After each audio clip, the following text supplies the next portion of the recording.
Hello, good morning, everyone. Let's get started with the Lecture 10 study guide. And if we have time, we will do some test review. We probably will have time. And if any of you have any questions about quiz 4, we can talk about that as well. So let's get started. Here, Lecture 10 is kind of like a transition between this course and the next course. So let me just turn on my camera.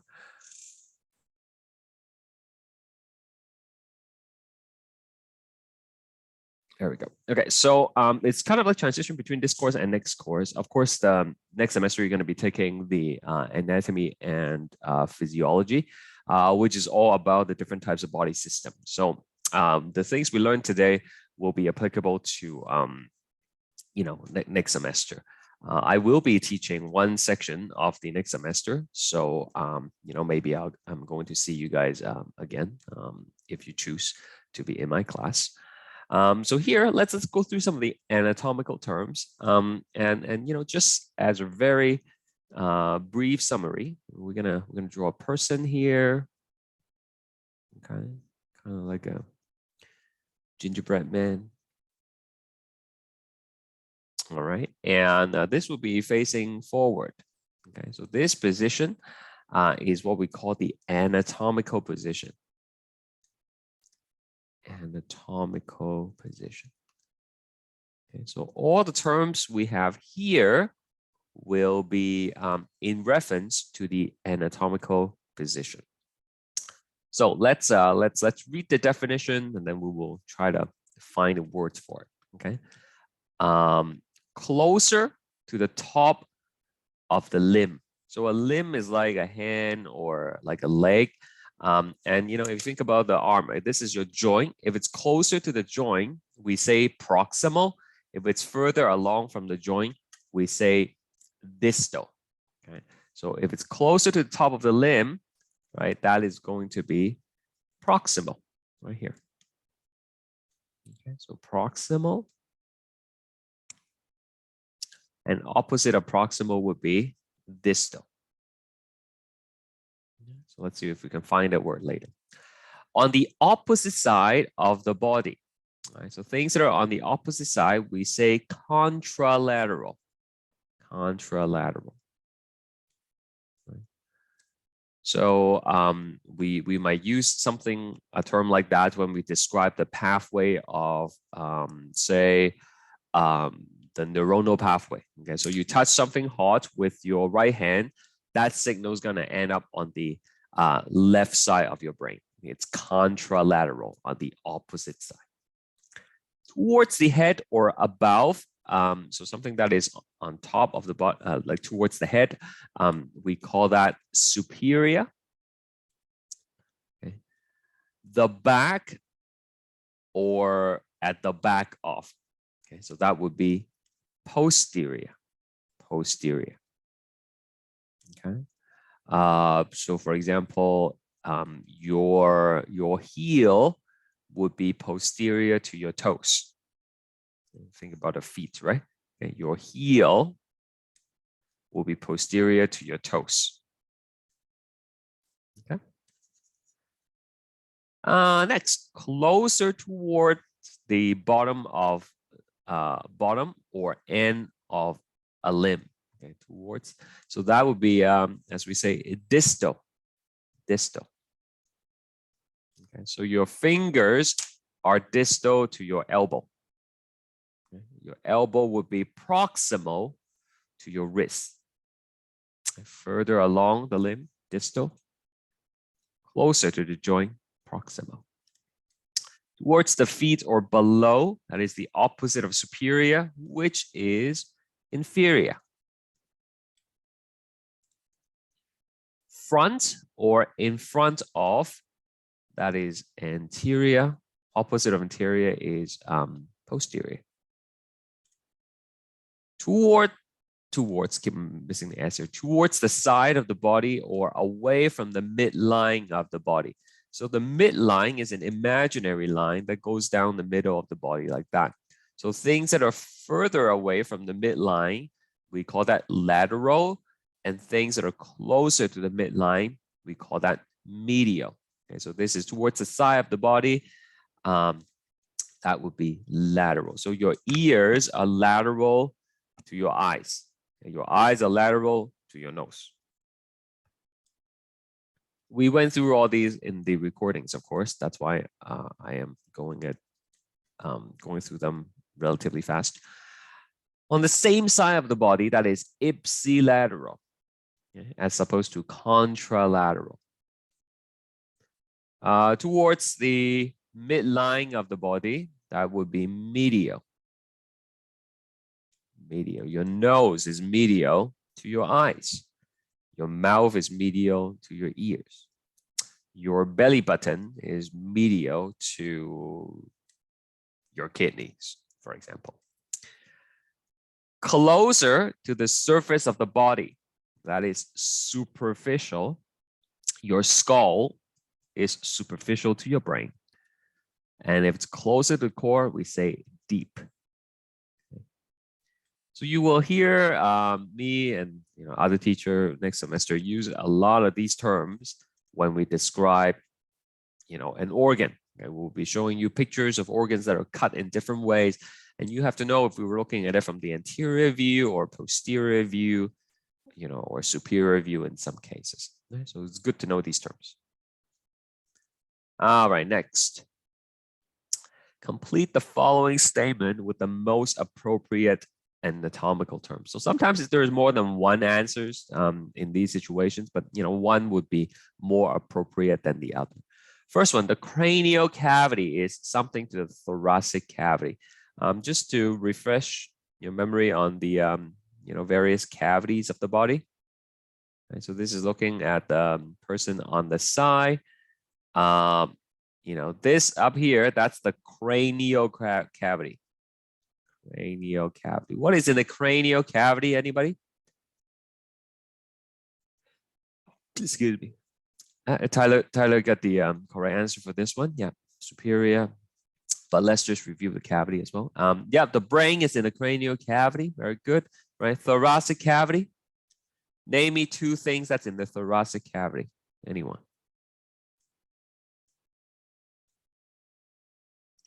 Thoracic cavity. Yeah, lungs and heart. And below here, we have the abdominal cavity, right? Abdominal cavity. What's in the abdominal cavity? Anyone? Yep, there's a stomach and abdominal cavity, intestine. That's right. Give me two more. Just want to see if people know.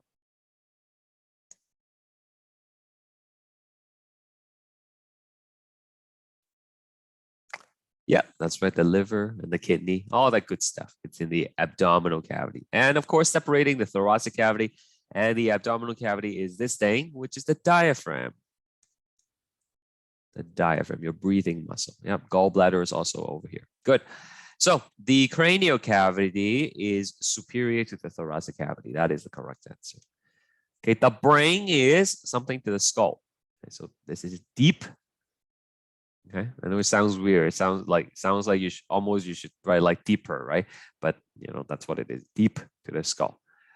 The ears are lateral to the eyes. They are further away from the midline than your eyes. The buttocks, your bum, are something to the pelvis. Okay, so the answer to that is posterior. It's behind, right? The legs are something to the trunk. The trunk is like the core of your body, so your legs are going to be below that, right? So inferior. The heart is something to the lungs. Okay? So for those of you who don't know, the lungs are here, right? On the left and right side of your chest, and the heart is in between it. So we say medial. Elbow and the wrist So elbow is closer to the joint than the wrist. So we say proximal. That calf is something to the shin. For those of you who don't know where the calf is, this is the leg, right? The calf is at the back. Okay, and this is the shin. Like if you play soccer, you wear a shin pad, right? That's the shin. So the calf is posterior to the shin. Ankle is down here, right? Ankle to the knees. So ankle is distal. Anyone have any question about any of these terms? Why they're used that way? Or like, you know, if you think there's an alternative, any questions?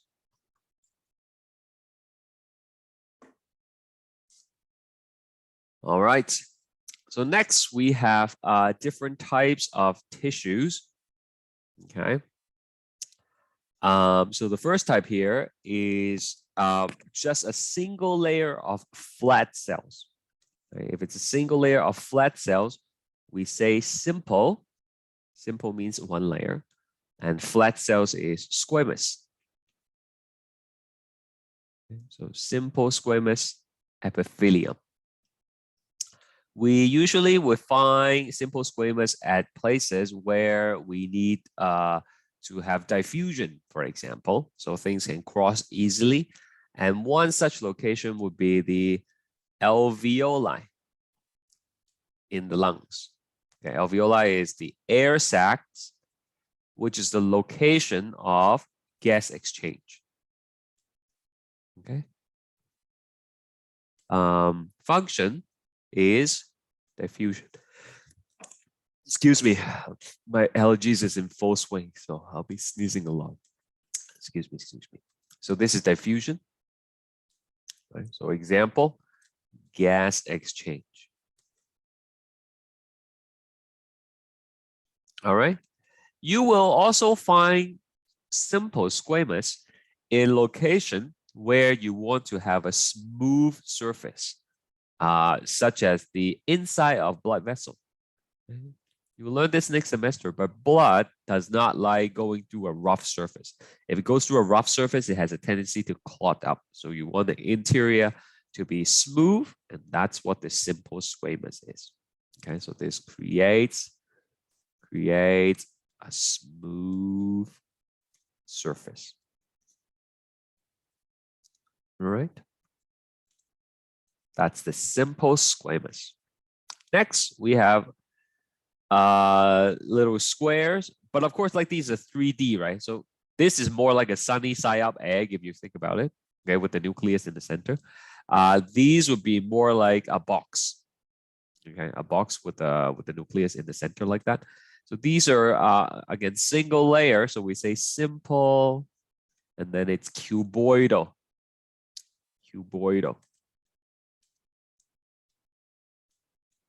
Okay, you will find simple cuboidal in ducts of glands.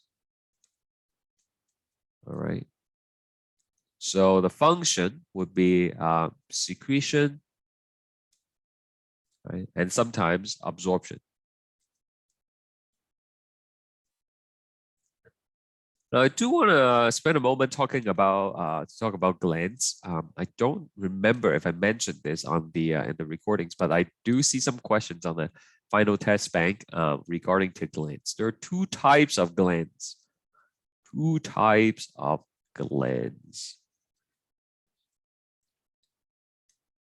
Does anybody know two types of glands? Have I mentioned that in the lecture? I honestly don't remember. But anybody know what I'm talking about?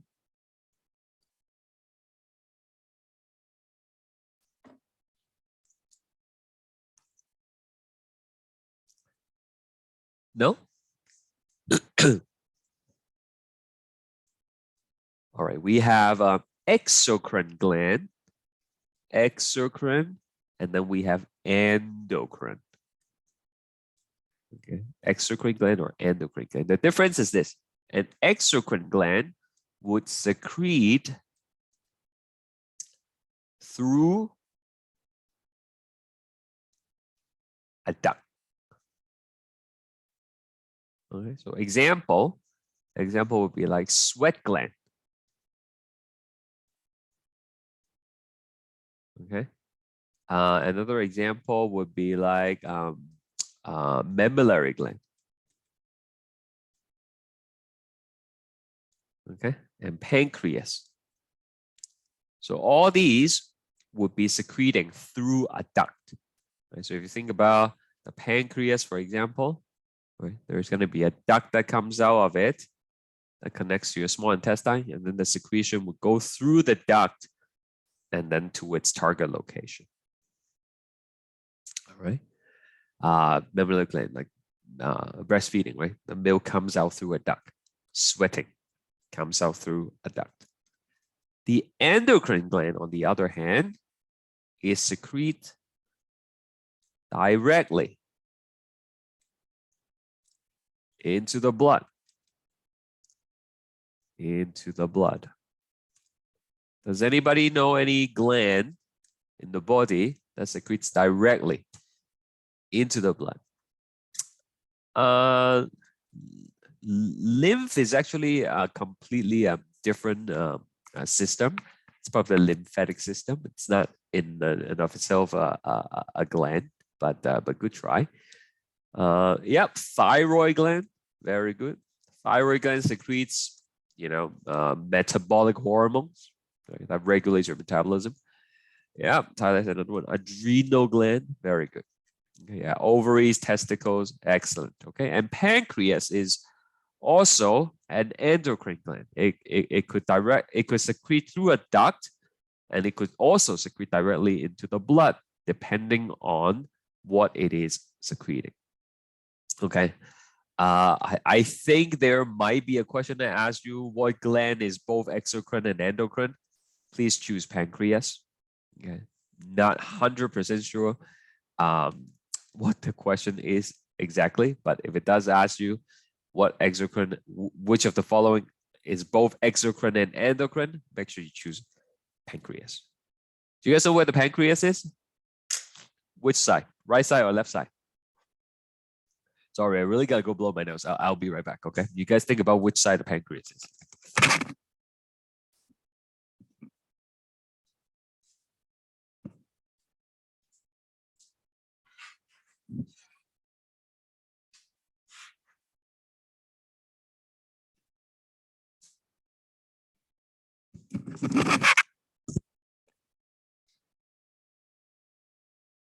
A pancreas. Many people say the right side. A pancreas is actually left side. Okay, it's behind your stomach. Right? And if you didn't know that, that's okay. We will learn about it next semester. You will learn all the glory details about the human body next semester. You will have to work twice as hard because that course is twice as much content as this one. In any case, moving on.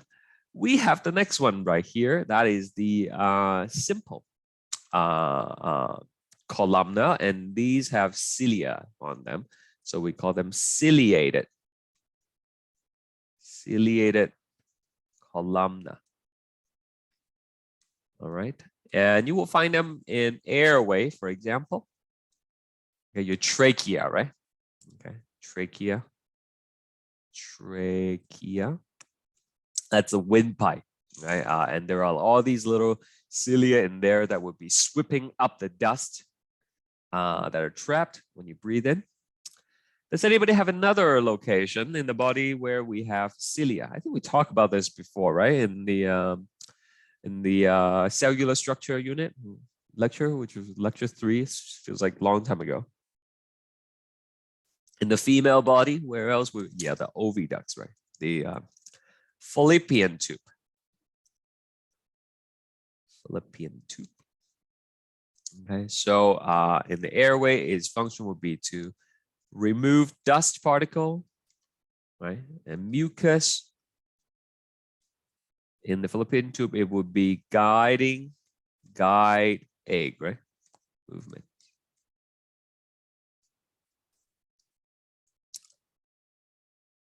Next, we are gonna have this multiple layers of flat cells. So multiple layer is stratified as opposed to simple stratified squamous.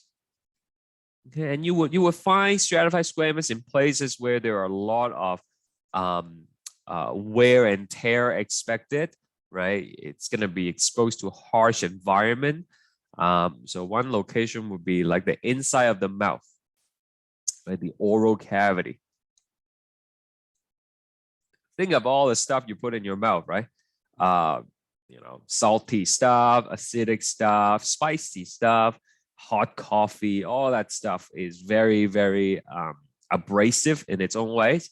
And you want to protect your lining from it, right? So the oral cavity has stratified squamous, so protection from you know, wear and tear, abrasion, right? And also dehydration.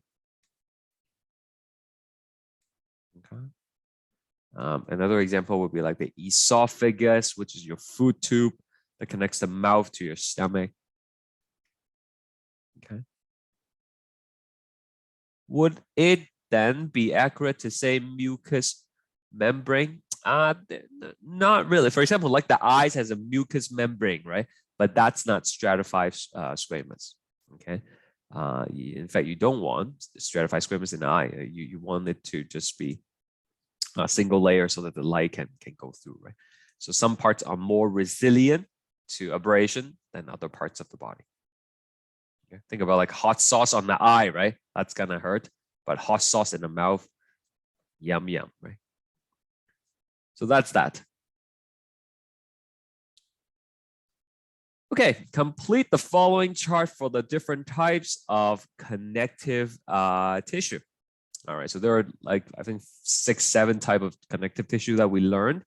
Connective tissue are exactly what it sounds like. They are tissue that connects stuff together, okay?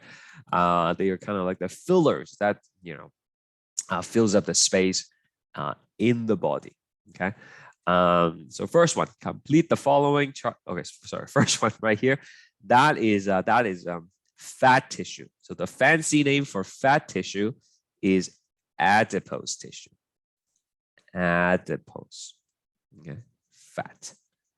And we need them to store energy. Okay, fat is excellent way to store energy. If you metabolize, you know, 1 gram of fat, you're gonna get, you know, almost 7-8 times as much energy as 1 gram of sugar. Okay, so store energy in the form of lipids. And we also need them for insulating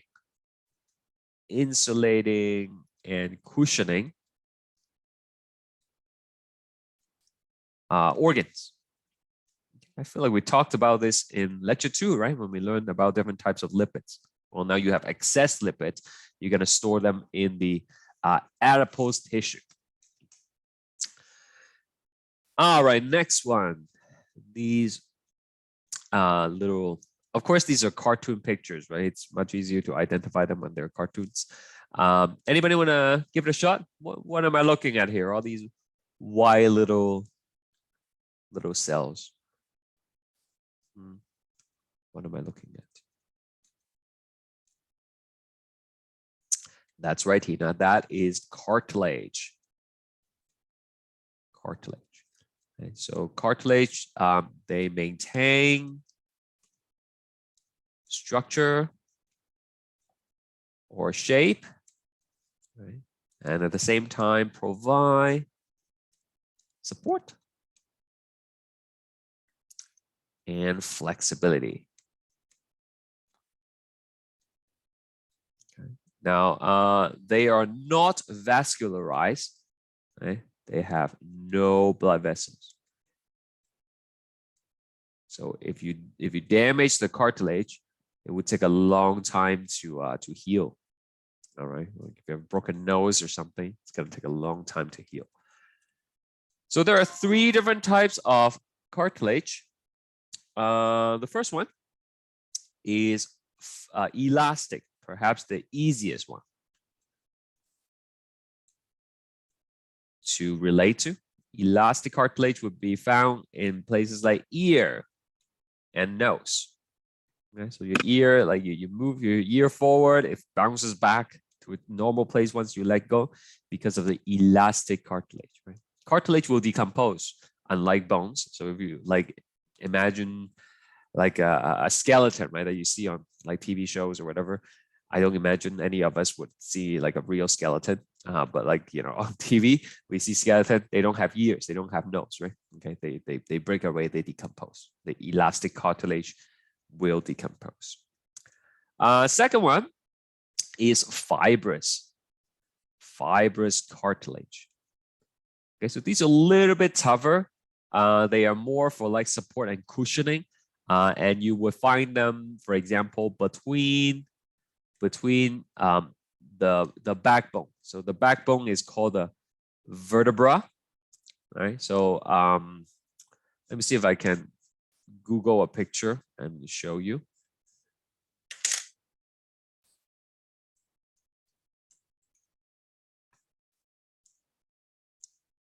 Google is the best. Lets you find all these things. Oh, okay. So here is one. Copy the image. Oh, it's too big, but there it is. Okay. You can kind of ignore the right one here. Just look at the left one. So that is a vertebra. Okay, and that is another one, right? So you from the base of your head, right, you would have the backbone all the way to your tailbones, right? Okay, and each of them is called vertebra, and between the one vertebra and the other, you're gonna have this disc. Okay, so that disc is called the intervertebral disc, and it's made up of fibrous cartilage. Okay, you want them to not be rubbing against each other, right, the vertebrae. Otherwise, it's bone on bone, and that's gonna cause degradation really quickly, and we don't want that. And besides, there's a hole here where a nerve is gonna come out. Okay, so if the disc slips out, you might have heard of that, called like a slip disc. Then the bones would be pinching on the nerve. Then you have like a pinched nerve, right? Anybody heard of that before? Pinched nerve. It usually happens if you are like older, perhaps, and depending which nerve is being pinched, you are going to have like numbness or like tingly sensation in say your toes or your fingertips, and then you have to go pull on your necks, right? Have you guys heard of that before? Anyone? You have to do physio. You literally lie on a bed, and then they put some weight on your head, and it, you know, basically pulls on your spine to alleviate the tension. Anyway, I went on a tangent there, but that stuff is made of the fibrous cartilage. Yeah, traction. Yeah. Okay, next one is the last type of cartilage. It's called the hyaline cartilage. Okay, and you will find them in like rib cage. All right, so at the end of your rib cage is like here, right? So at the end of each rib, there are cartilage that connects it to your breastbone, to your sternum. Okay, so all those cartilage is a type of a hyaline cartilage. If you eat meat, if you eat ribs, for example, right, the cartilage that you found at the end of the rib, that is exactly what we are talking about here. Okay, that is that. Any question about cartilage?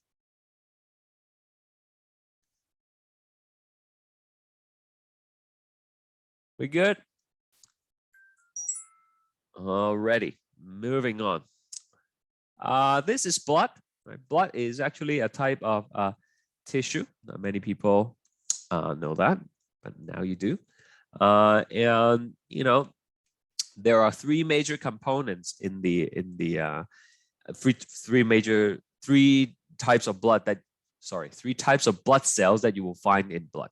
Okay, but blood itself is composed of two parts. Okay, there is plasma, which is the liquid portion, right? The liquid portion. So that makes up approximately like 45%. 45% of your total blood volume. And then there is the cellular component. Okay, we call those the hematocrit, okay, or the formed elements. Formed elements, okay, which is the cellular part. And that's approximately 55% of your blood volume. So very briefly, 3 types of cells. We have our RBC, red blood cell. They transport oxygen. White blood cells, they are responsible for immunity. And what's the last type of cell? Anybody? Red cells, white cells, and that's right, platelets, right? Platelets, they are going to help you stop the bleeding. Okay, so blood clot. All right, and we're gonna have a whole lecture on this in the second semester. Right? There are like 6, 7 different types of white cells that we're gonna be learning about. Very exciting stuff. Okay, next one. There is these very tightly packed fibers, okay? And they form the dense connective tissue. Right? And there are 2 types of dense connective tissue that we talked about in class. There is the dense regular, okay, where the fibers are parallel. Okay, so more organized like this. This is parallel, and we would find them in places like tendons and ligaments. Tendons is what connects muscle to bone. Okay, whereas ligaments, it connects bones to other bones. Okay, so muscle to bone, tendon, bones to bones, ligaments. Okay, so these are like tapes that tapes things together, right, in the body. And the dense regular, the one that with a bunch of like parallel fibers like that, that will be found in the tendon and the ligament. The opposite of dense regular is dense irregular. So rather than having fibers that are in parallel arrangement, these are arranged randomly. Fibers are randomly organized.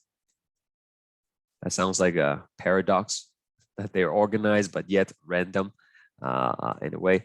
So example of that would be under the skin. Okay, they're more for like padding purposes rather than, you know, for strength. Right? So like if you poke at your skin, you pinch a little bit of it, you can't really see much. I don't have much meat. So if you pinch the underneath the skin and you move your finger, right, and you know, you can feel the stuff shift underneath. That's the dense irregular fiber that you're feeling. Okay. Then the opposite of dense is loose. We have the loose connective tissue.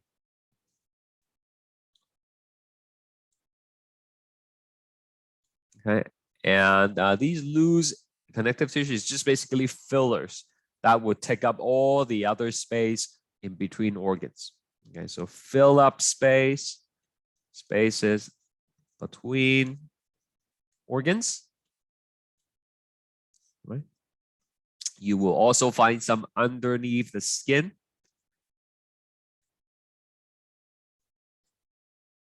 Okay. And their main function is to absorb shock if you fall down. right? And they are good for binding tissue together. It binds other tissue together.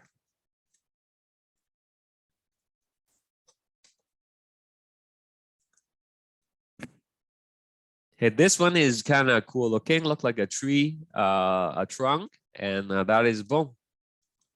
That is bone. Bones have a lot of functions. Just to name a few, they provide support, obviously.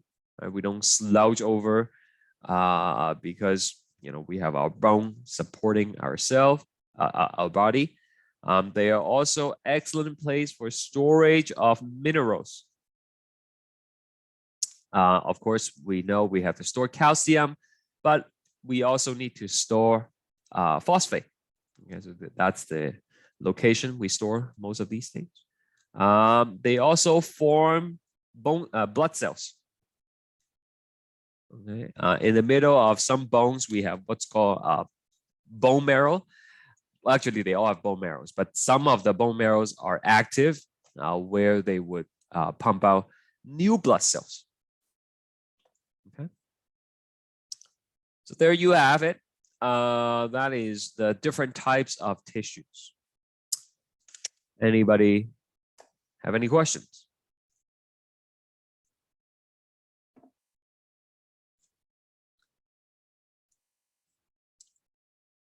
Okay, next we have muscle. Okay, 3 types of muscle. In this picture, we can see they're kind of randomly crisscrossing, intercalated, we call them. And when you see that occurring, that is the cardiac muscle. Okay. And the function of the cardiac muscle is obviously for the beating of the heart. Okay. Heart contraction. Is it voluntary or involuntary? Can you tell your heart to like beat or not beat at will? Obviously not. So that is involuntary. Okay. Even if you could tell your heart not to beat, why would you want to do that, right? So it's good that it is involuntary. Striated or not, it just means if you look at the structure, do you see bands? Okay, and you can see like there are these band structures, right? Lines, striation. So this is yes, it's striated.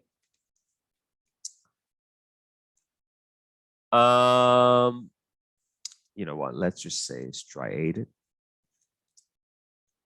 This one here, it's skeletal muscle.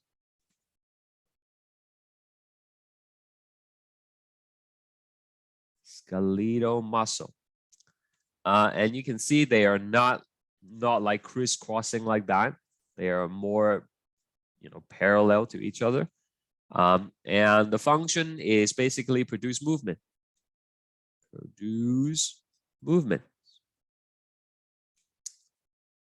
Any body parts that you can move voluntarily is going to be skeletal muscle. Okay, so it is also striated. So I should probably mention the cardiac muscle is only found in heart, right? Only in heart. Skeletal muscle is anything that you can move voluntarily. Anybody know any names of any muscle that you can move? Or like any muscle at all? Yeah, you have your biceps, which is like the one right here. Right? Some people have bigger biceps than others. Anybody have another one? Like bicep, triceps, right? Okay, but anything else? Yeah, the quads. Do you know the full name for quads? Quadriceps, right? Okay. That's basically your thighs, right? Okay. And behind the quadriceps is your hamstring. Okay. So there we go. And finally, here we have the smooth muscle. Smooth muscle, right? And smooth muscle are basically everything else that that is under involuntary control other than the heart. Right? So example would be GI tract movement. something has to, push the food forwards in our GI tract, our gastrointestinal tract, our guts, right, basically. And that's smooth muscle. And it's involuntary, right? Your food continues to move even when you go to sleep. You don't have to consciously tell it to do it, right? And this is non-striated. They appear to be smooth. So intestine. Okay, that is that. All right, moving on. These we've done already in the videos. So we're just gonna go on and label these organs and give a brief description of what they do. This is really basic. Okay, you don't have to memorize them at this point. We're gonna go into a lot more detail next semester, but again, this just gives you a brief introduction to what to expect next semester. So the cardiovascular system, that's actually the first lecture in the in semester 2. Things that you'll find in the cardiovascular system would include the heart, okay, which is right here. Right? There is your heart, is on the quite close to the middle, but a little bit to the left of the body. And the function of the heart, of course, is to pump blood. Okay, pump blood. And the blood are going to be going through, all your blood vessels, And you should get some colors for the next semester. We're going to be doing a lot of colorings. Okay, so there you go. There you go. Those are all the blood vessels. Okay, and the function is to transport blood.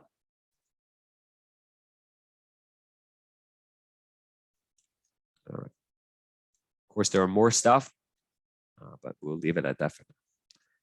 Next, we have the respiratory system. So we have the nasal cavity, which is up here.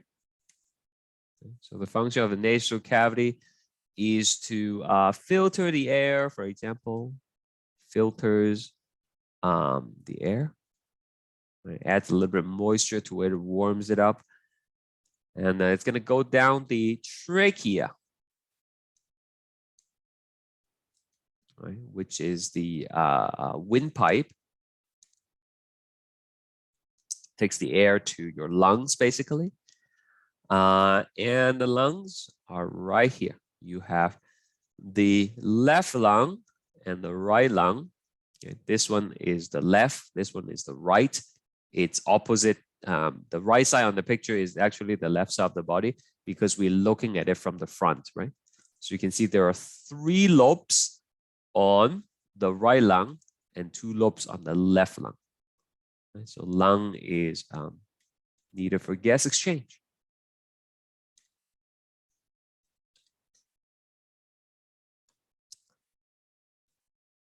Next, we have the nervous system. So obviously, very important in the nervous system is the brain. Okay, we'll be learning about the different parts of the brain and their function. But to put it in a simple sentence, the brain is responsible for processing. So it processes sensory information.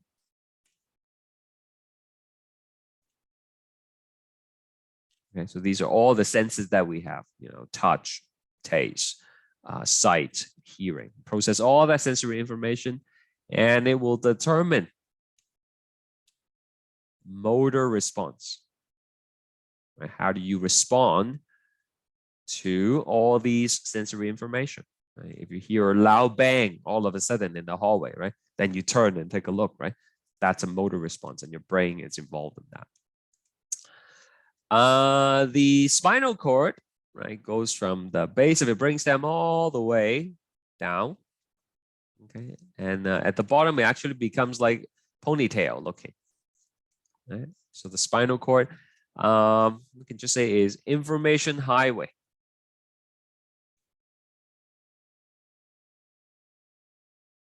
information highway. And the nerves right here. Right? That's all these things are coming out. Remember we talked about like the pinched nerve earlier? Right? So all these nerves coming out, okay? They are basically an extension of the spinal cord. So this is like the main information highway. These are like little side roads that will lead to different parts of the body to detect sensory inputs, but also to transmit motor output. Okay, so think about like your hand, right?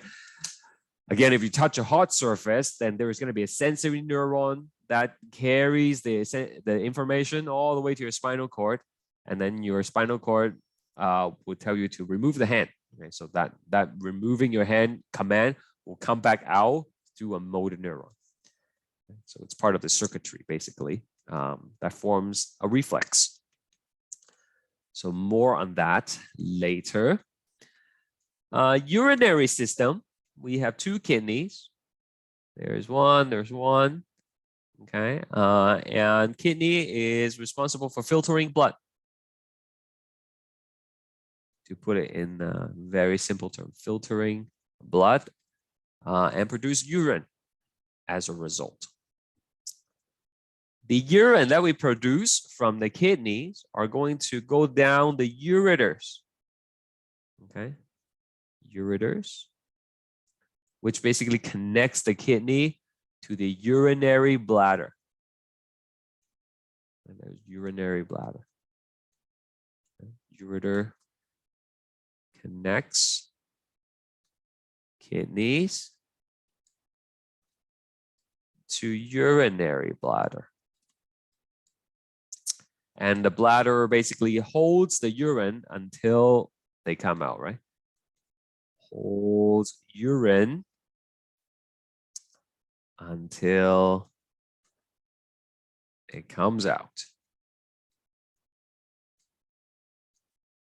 Okay. And just to give you another one, right here, it comes out through the urethra. Okay. So 2 ureters, 1 urethra.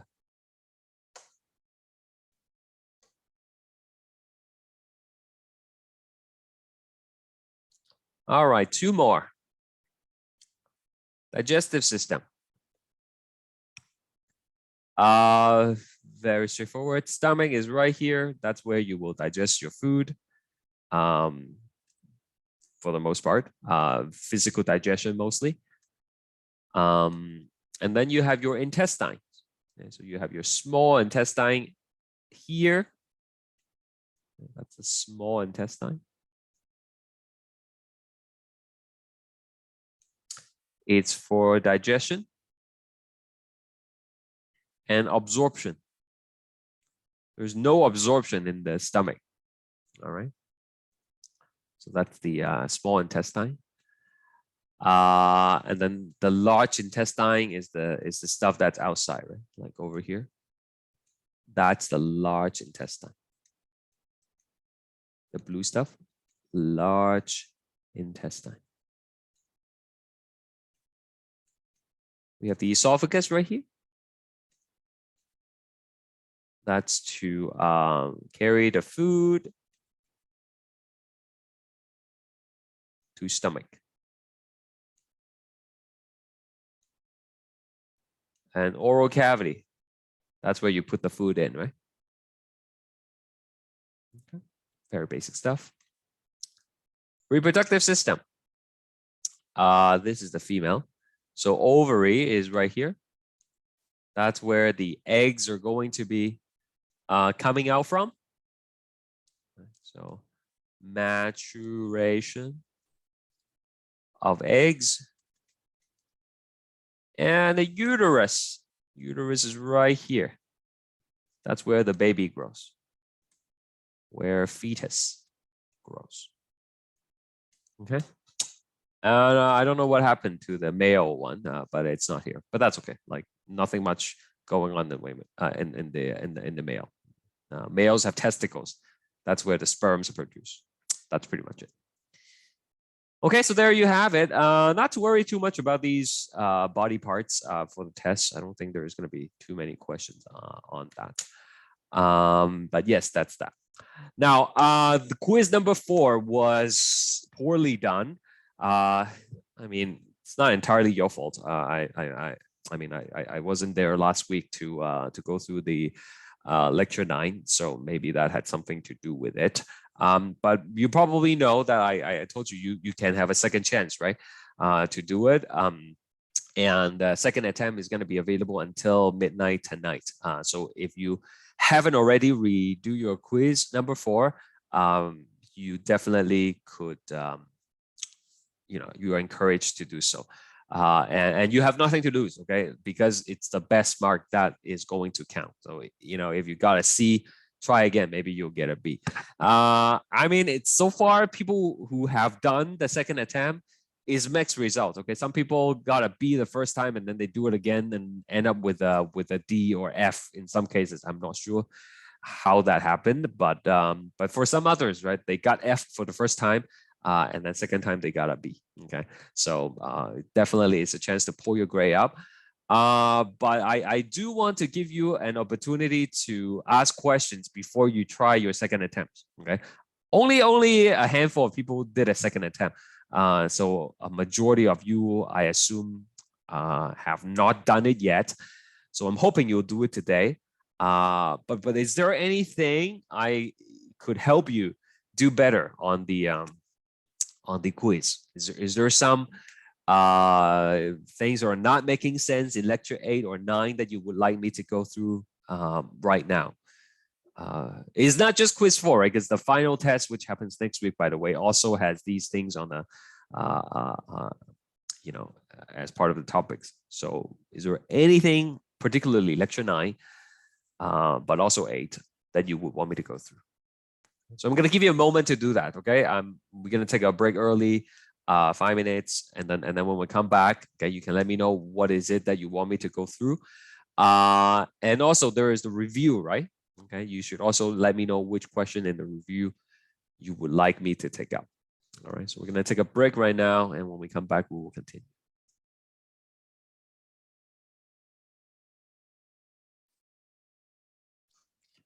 Hello again. All right, we have some requests. Excellent. Okay, let's talk about RFLP. Okay, RFLP.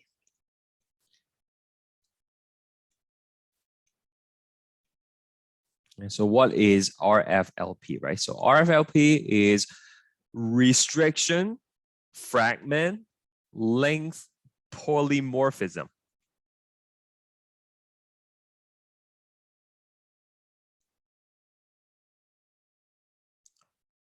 Fragment, length, polymorphism. Okay, so a polymorphism is basically a big word for saying difference. Okay? So if my genetic code is different from yours at a specific location, we say there is a polymorphism. Okay? So this is a difference in the length of restriction fragments. So what's restriction fragment? Restriction fragments are basically fragments of DNA that you get when you treat the DNA with a restriction enzyme. Okay, so restriction enzyme, they cut DNA, right? So after you cut it, you look at the length of the fragment that they produce. And if I treat your DNA with a restriction enzyme and then treat mine with the same enzyme, the fragment's length that you have might be different from mine, and we have a polymorphism. So for example, right, let's say we have a restriction enzyme that recognizes like TTAA. That's a palindromic sequence, right? Because backwards of TTAA is also TTAA. All right. So let's say at a specific location on the DNA. Okay, so here is a DNA that we have. Just draw like that. Okay, there's your DNA. And let's say at one point here, there's going to be TTAA and then, AATT here. And so if I treat it with the restriction enzyme, right, it is going to cut it. Okay, let's just, for simplicity's sake, we'll say cut it instead of like a zigzag like that. We'll just say it's going to cut a blunt end like that. And you will end up having two fragments. You will have one fragment this long and then one fragment this long. Does that make sense so far? Okay, so then if I run this on a gel, right, using electrophoresis, if I run this on a gel, then you would have a short fragment that's further down, and then you would have a long fragment, right? So two fragments. All right. Now, let's say we have another person. Okay, this person at this same location on a DNA, instead of TTAA, the person might have a mutation. Okay, like one of those neutral mutations that we talk about. So instead of TTAA, they might have TTAT. So the other side would be AATA.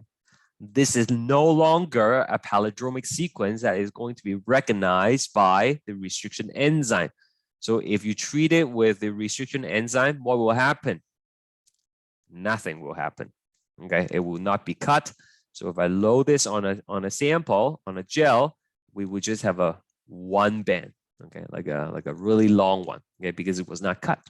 So on a gel, we can use RFLP to distinguish sample from one person from another, okay?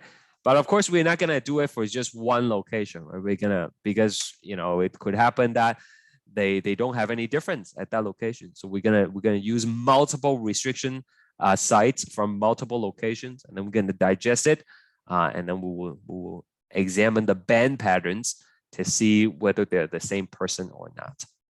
Does that answer your question?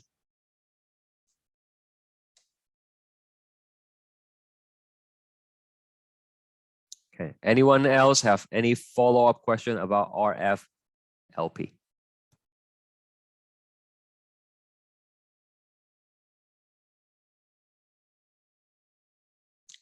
All right. So for plasmid, I have a few plasmid questions here in the review. Let's go through it. So over here, question 25, right? The plasmid below is treated with E-core R1 and BAMH. When digested plasmid is separated using gel electrophoresis, how many bands will you see? Okay, so over here, right, this is a typical plasmid. These are different restriction enzyme site. Okay, so if you treat it with E-core R1, it will cut it right here. And if you treat it with BAMH, it will cut it right here. Okay, so think of an elastic band, right? In fact, you should get an elastic band and try it yourself if you have trouble visualizing this. So elastic band, you cut it twice here, here, and here. How many fragments are you going to get? Well, you will have one fragment here and another fragment here, right? So when you lower it on the gel, okay, you will have a shorter fragment, which goes further down. And then you will have a longer fragment, which is right here. Okay. Next question. A gene is inserted in the same plasmid as question 25, so this question, using E-core R1. Okay. So when we say insert a gene using a restriction enzyme, it means you're gonna cut this open at this location using E-core R1, and then you're gonna put a gene in there.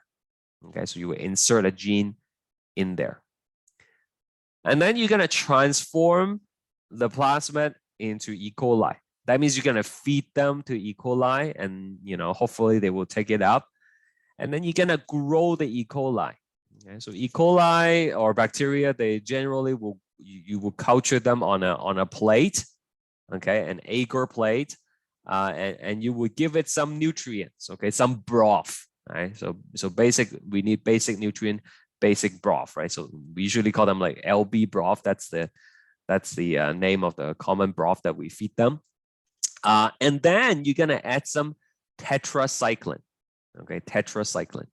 So tetracycline is an antibiotic, right? So if you just add regular E. coli without the plasmid, will they grow? If you just add regular E. coli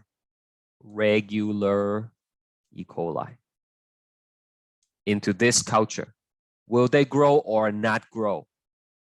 Someone please tell me. Will they grow?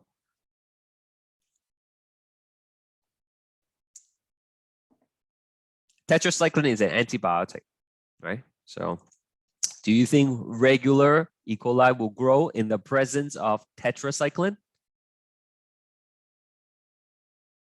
They will not, right? Okay, because the antibiotic will kill them, right? So regular E. coli cannot survive in the presence of tetracycline. So if you just put regular ones, they all die.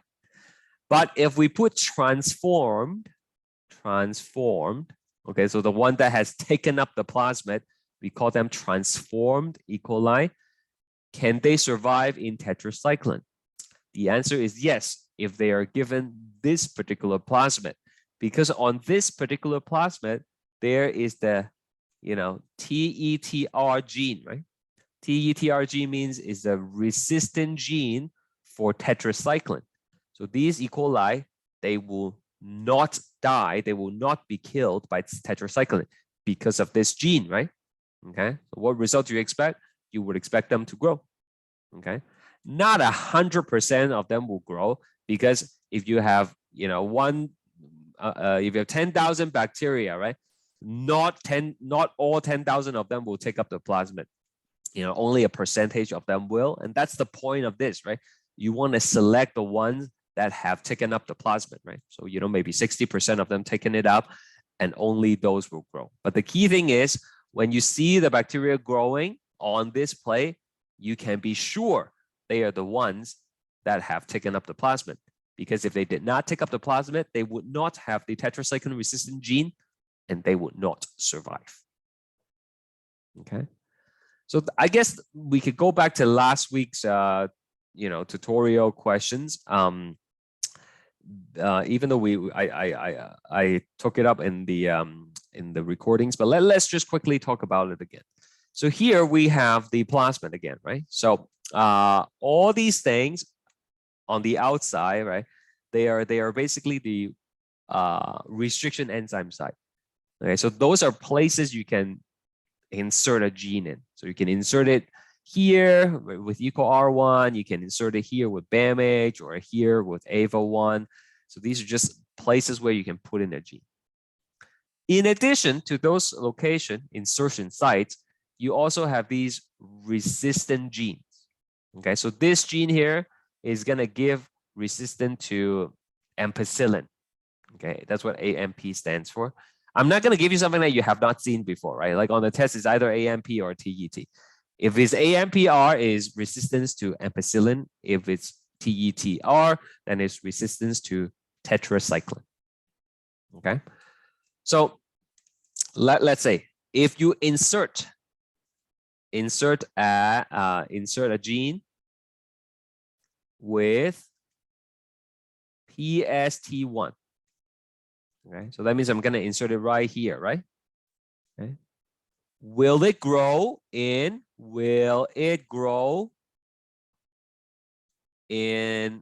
ampicillin? Will it grow in tetracycline? Okay. Let's think about the first one. If you insert it with PST1, you're going to put a gene right here. Do you think it will grow in ampicillin? Let's have a vote. Okay. If you think it will grow, please choose A. If you think it will not grow, they will all die. Then choose B. Grow or no grow? A for yes, B for no. No grow is B. Yes grow is A.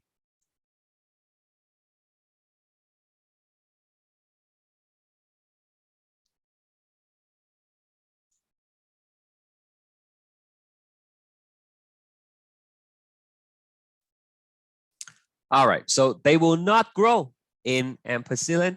because you inserted a gene in the middle of the resistant gene, right? So you essentially you destroy the ampicillin resistant gene, right? So even they have taken up the plasmid, they would not be able to survive in ampicillin because the gene has been disrupted, right?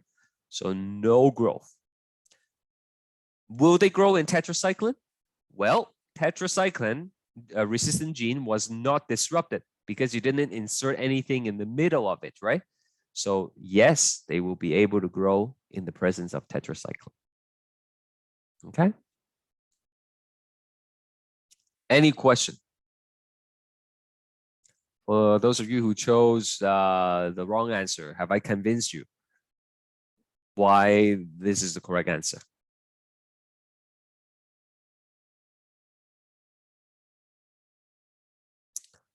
Okay, what if I insert it with E core R1? Okay, will it grow in ampicillin? Let's relaunch the poll. If you insert using E core R1, will it grow in ampicillin? A for yes, B for no.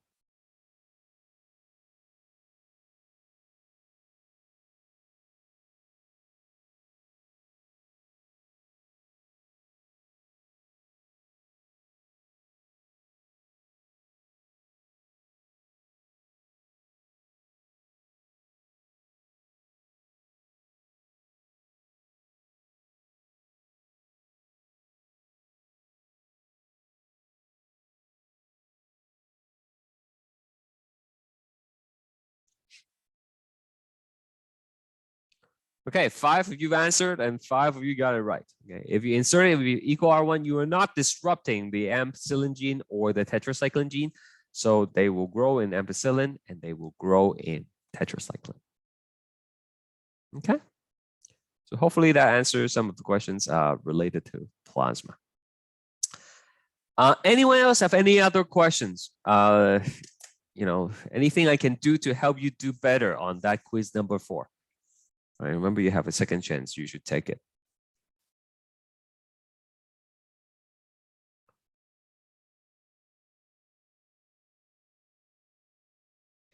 All right. Well, if you think of anything else, feel free to email me. What about test 2 review?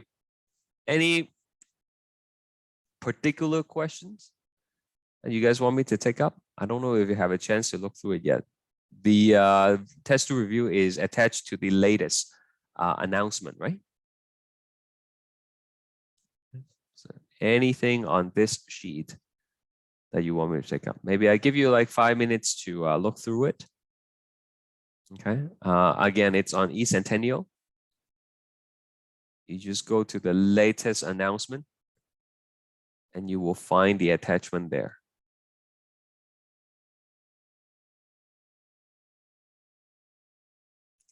I will post a link in the chat for you.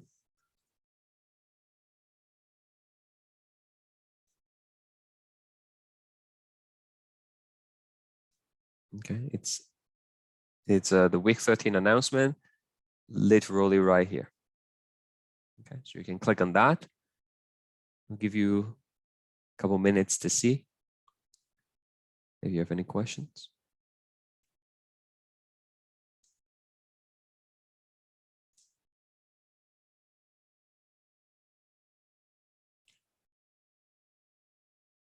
Okay, and while some of you are, finding the document, here is the information for the final test. It will be available on Monday, 80 minutes. It covers everything from 6 to 10. I don't think the lab is on it. Okay, so there's one less thing to worry about. And it's going to be, the usual multiple choice, multi-select, and application questions. Okay, 20% your final grade.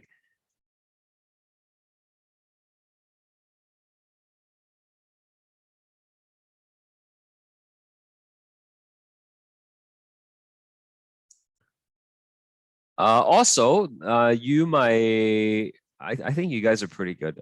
Most of you have done the survey already. There is the feedback, right? So if you have a chance, please do that.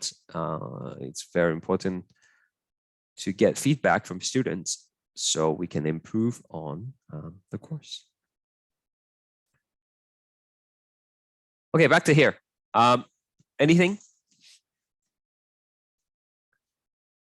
All right, which question is that? Can you please go over any tips of how to organize large Punnett square for longer genotypes, or if there's any way to make an educated guess without creating the Punnett square? Yeah, I mean, I think I might have talked about that before, but let's. Okay, where was it? So like there is some question like this one, right? Where, let me try to erase these things first. Oh my goodness. Where you have to come up with a big chart, right? So my suggestion at the time was that you should have a pre-created chart, that is accessible during the test. Okay, and it's okay to have a help sheet, right? Like I said, so you should create a generic chart for the 9331. Okay. And what you can do then on the test is just to match up the phenotypes with what's on the chart, right? So for example, over here, in this particular question, we know red is the dominant. Okay, so red is dominant over white, and axial is dominant over terminal. Okay, so you can just use the same letter to help you organize it. So for example, big B is red, and then big N is axial, for example. Okay, and then here it would say the gene color, blah, blah, blah, blah. How many would you expect to be red and terminal? Okay, red and terminal right here. Okay, so in other words, if it's red, I'm looking for anything with big B, and if it's terminal, I'm looking for anything with a small n, right? Oh, sorry, I forgot I'm still on the other screen. My goodness. So sorry. Okay, so again, let's try that again. I was just saying you should have a chart like this available on the test. And if you have a question like this, right? The question tells you red is dominant over white, and axial flower is dominant over terminal. And then you can just use the letters that you have in your pre-made chart to represent these things, right? So because red is dominant, we're going to call it big B, and axial is dominant, we're going to call it big N. And this question asks you, how many of them would you expect to have red and terminal? So I'm basically looking for anything with a big B, and terminal is small n, small n. Okay, so big B and small n, that's the blue one. And that's how I know it's 3/16. So rather than having to recreate a chart every time, have a generic chart, and then you just match your answers to it. That would be the quickest way to do it. But when it comes to like, 2x4s and stuff like that, you probably will still have to make it. That's why the quiz was like longer than usual, right? To give you some time to work on that. I hope that answers your question. Okay. Anything here at all that you want to go through?